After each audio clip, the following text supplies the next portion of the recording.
मैं आपका चुना हुआ आपका खादिम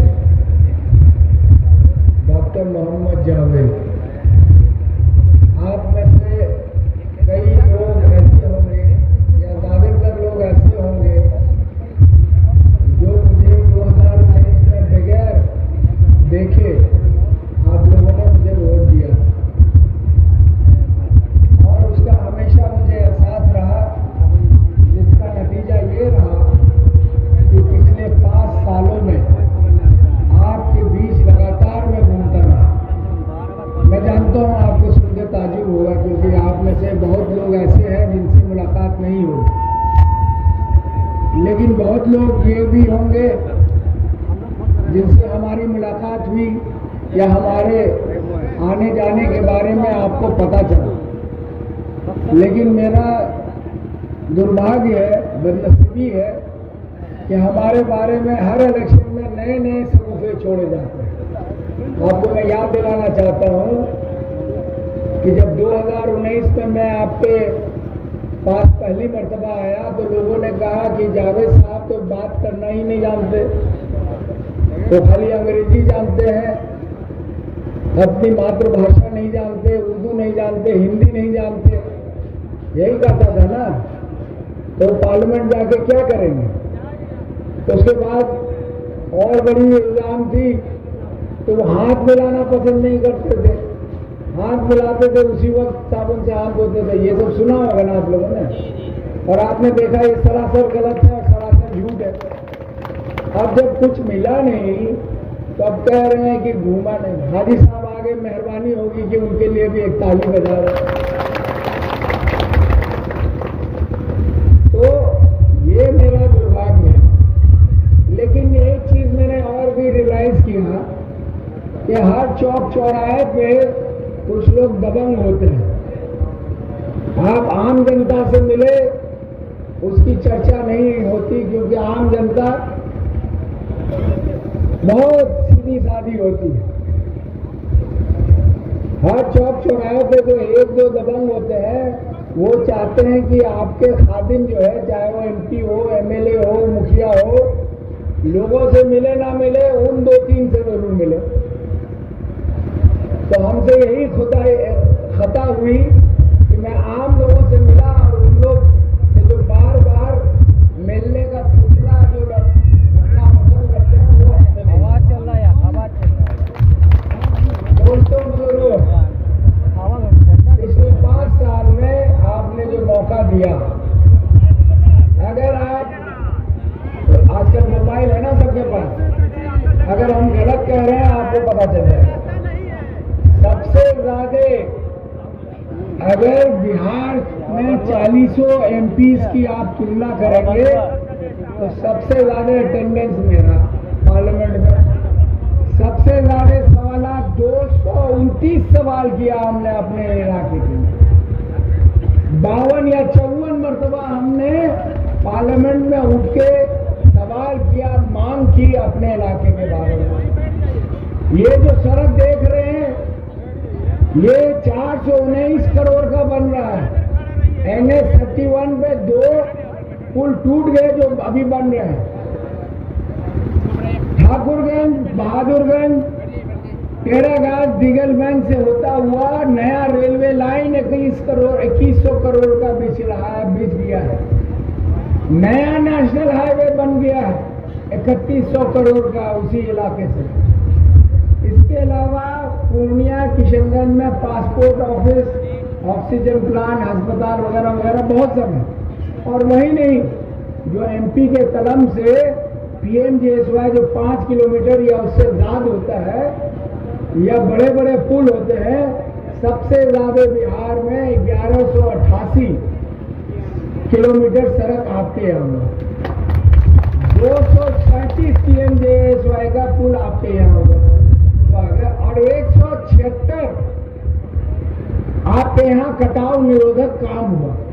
अगर हम आपके बीच जाते नहीं, आप बताइए, अगर 1200 किलोमीटर सड़क हम लोग लेके आप आए हैं तो आपके मिले बगैर हो सकता है क्या? कम से कम 5000 किलोमीटर तो लिखा होगा तब ना आपको मिला होगा। कम से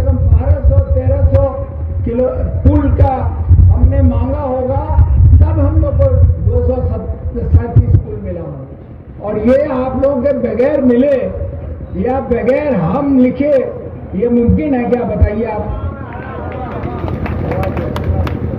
तो ये तो रही वो बात, लेकिन अफसोस की बात ये है कि कल हमारे आदरणीय मुख्यमंत्री जी आए थे ठाकुरगंज में। उन्होंने कहा आपका एमपी जावेद ने कुछ नहीं किया 5 सालों में। 5 साल में कुछ नहीं कहा। आप देखिएगा ऐसे ही कुछ कहा उन्होंने। वो हेलीकॉप्टर से उतरे हैं और हेलीकॉप्टर से जहां पे स्थल था उनका, वहां से आधा किलोमीटर दूर भी नहीं है जो नेशनल हाईवे 3100 करोड़ का है, वहां से 1 किलोमीटर के अंदर अंदर है जो रेलवे लाइन है, उनको नहीं दिखा। तो ये है माननीय मुख्यमंत्री जी का। मैं तो पूछना चाहता हूं माननीय मुख्यमंत्री जी से कि 5 साल आपके पास हमने गुहार लगाई, कई चिट्ठियां लिखी कि आप एएमयू के लिए कोशिश करें। हम अकेले मजबूत नहीं है, हमारी सरकार नहीं है, हम अकेले वहां पे एमपी हैं पूरे 40 में। लेकिन उन्होंने कभी एएमयू के लिए आवाज नहीं उठाई। आखिर में जब फंड मिलने वाला था तब एक चिट्ठी मुझे आई कि आपके यहाँ फंड अभी नहीं दिया जा सकता क्योंकि वो जो जमीन आपको मिली है उस पर एनजीटी का रोक है और जब तक रोक नहीं हटेगा हम नहीं देंगे। हमने तुरंत फिर मुलाकात की माननीय मुख्यमंत्री नीतीश कुमार जी से और लिख के भी दिया। कई एमएलए जो एएमयू का केस हो गया था हम लोग पे, हम लोग सब लोग लिख के दिए कि बगल में 25 एकड़ जमीन है, मेहरबानी करके उसमें सिर्फ 10 एकड़ दे दीजिए तो हमारा पैसा भी आ जाएगा, हमारा टीचिंग नॉन टीचिंग भी आ जाएगा और हमारे अलग अलग कोर्सेज शुरू हो जाएंगे। लेकिन 5 साल तक नीतीश जी ने एएमयू के लिए एक पहल नहीं की। दूसरा जो बहुत अहम मुद्दा है, क्योंकि इस इलाके में जितने भी हम लोग हैं सबको आरक्षण मिला है, ओबीसी का, एससी एसटी का। एक अगर छूटा हुआ है तो सुरजा भाई छूटे हुए हैं, सुरजापुरी भाई। यहाँ पे हाजी साहब है, रुकनुद्दीन साहब है, जितने हम लोग हैं, और मस्तान साहब नहीं है अभी पहुंचे हैं, वो भी 25-30 साल से कोशिश कर रहे हैं। 2003 में हम लोग 3 मिनिस्टर से रिजाइन किया, दबाव पड़ा तो रिजर्वेशन जो नहीं था एनेक्सर 2 में हुआ। ये सोच के हमने कबूल किया कि इंशाल्लाह 1-2 साल में मिल जाएगा। नीतीश जी उसके बाद 2005 से अभी तक मुख्यमंत्री, सब लोग ने अलग अलग और सामूहिक रूप से उनको गुजारिश की, लिख के दिया, कह के दिया।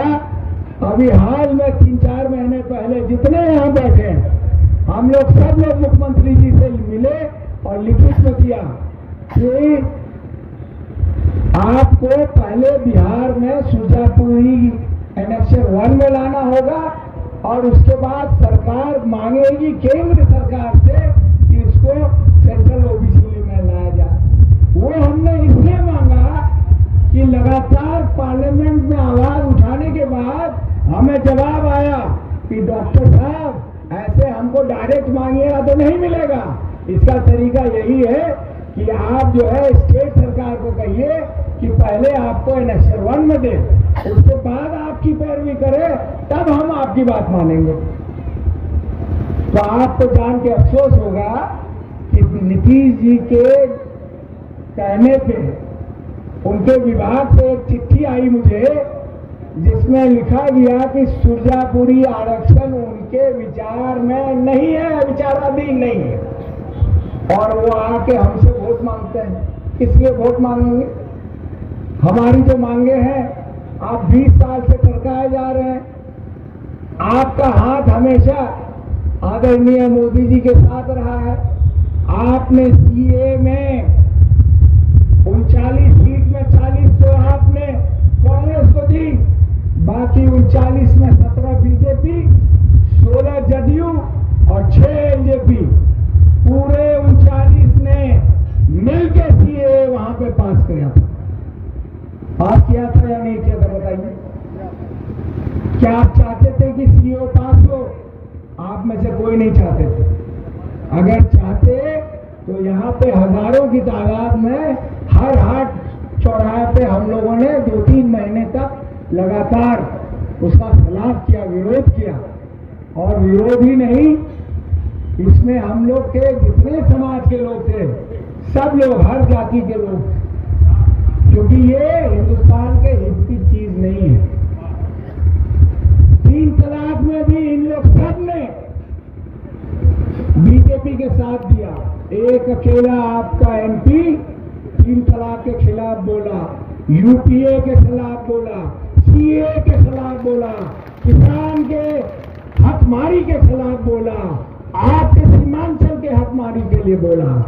और मैं पिछले 1 साल से बोल रहा हूं कि आपने जो मोदी जी हमारी बोली लगाई थी पटना में, लालू जी ने उसका तंज लिया था कि 60,000 करोड़ दूं, 70,000 करोड़ दूं, 1.25 लाख करोड़, आपने चवन्नी नहीं दी। हमने मांग किया कि हमारा हक 5 लाख करोड़ से ज्यादा होना चाहिए, ये पार्लियामेंट में हमने कहा। और उसमें से सीमांचल को कम से कम 1 लाख करोड़ आपको देना होगा। हम नहीं चाहते कि हमारे युवा लाखों की तादाद में मुल्क के अलग अलग कोनों में जाके अपनी गुलामी करके अपने परिवार को पाते। अगर 20 साल में नीतीश जी आपने कुछ किया होता तो यहाँ फैक्ट्री होती, यहाँ एएमयू होता, यहाँ अस्पताल होता। पूरे बिहार में सिर्फ किशनगंज एक जिला है जिसने कहा था कि हमारे पास 200 एकड़ जमीन है जहाँ पे एम्स बन सकता है। उसके लिए भी हमने गुहार लगाई, लेकिन ना तो बीजेपी की केंद्र सरकार और ना बीजेपी की सहयोगी नीतीश सरकार ने कुछ किया। और दूसरे तरफ बीजेपी के सबसे नजदीकी इसलिए कि उनका रोल बहुत अहम है। वोट जब तक नहीं बटेगा यहां से बीजेपी कभी जीत नहीं सकता। और वोट बांटने के लिए एक साहब को हैदराबाद से भेजा जाता है, आपको याद है ना? सीए पास हो गया और ये भाई साहब कागज फेंक देते हैं, फाड़ देते हैं। फाड़ दिया था ना? फाड़ दिया था तो हम लोगों को लगा कि मेरे कानून फट जाता है। आपका आइडेंटिटी कार्ड को फाड़ दे तो आपका नाम बदल जाएगा क्या? तो वही हुआ, हम धोखे में उस पर जिता दिए। अब मजा चख लिए, उर्दू, रंगीली उर्दू वगैरह सुन लिए, लेकिन काम कुछ नहीं। वो कहते, कल उनकी सभा हुई, सुनिएगा हाजी साहब, वो कहते हैं कि डॉक्टर साहब जो है पार्लियामेंट नहीं आते। मैं 100 दिन में 96 दिन रहा पार्लियामेंट में, सुबह से लेकर आखिर तक, कि कब मौका मिले कि अपने इलाके के बारे में बोले। और उनके बारे में जरा देखिए, 100 में से सिर्फ 72 दिन वाला मुझसे पूछता है, मेरे बारे में कहता है कि 96 दिन। और ये अभी हाजी साहब ने मुझे याद दिलाया, इसलिए तो खतरनाक है ही।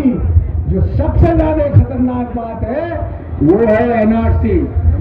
एनआरसी ये लाना चाहते हैं, और जिस तरह आसाम में हमारे हिंदू मुसलमान सब भाई परेशान है, और ये जानते कौन है? 99% गरीब लोग हैं।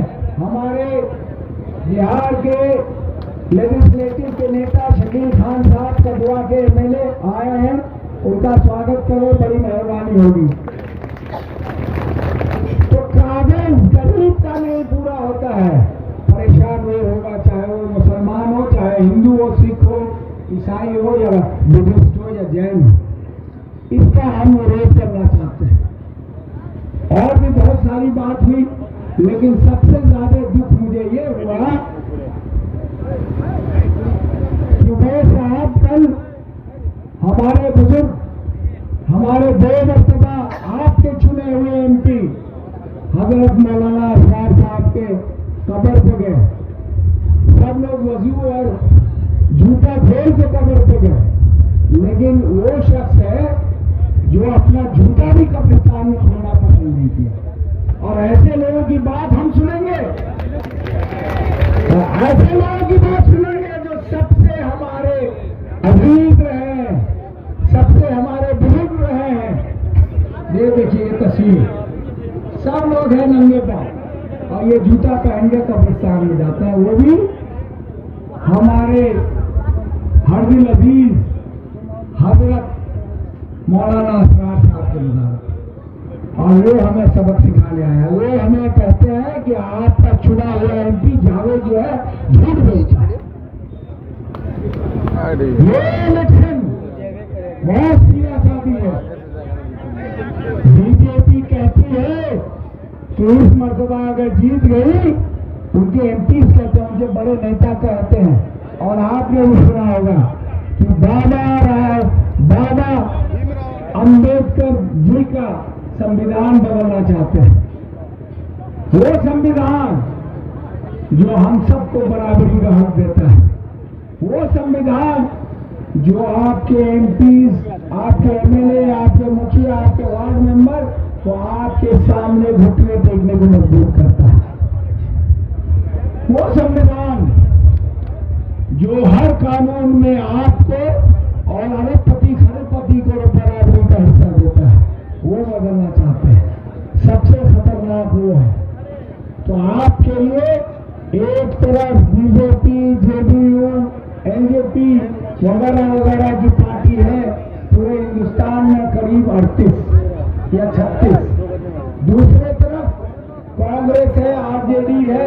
इसी तरह हमारे यहाँ VIP पार्टी है जो माला सनक माला मुकेश जी की पार्टी है, CPI CPM है बिहार में, और बाकी जगह NCP है, DMK है। इसी तरह हम लोग 26 पार्टी, हमसे 10-12 पार्टी बीजेपी में ज्यादा है।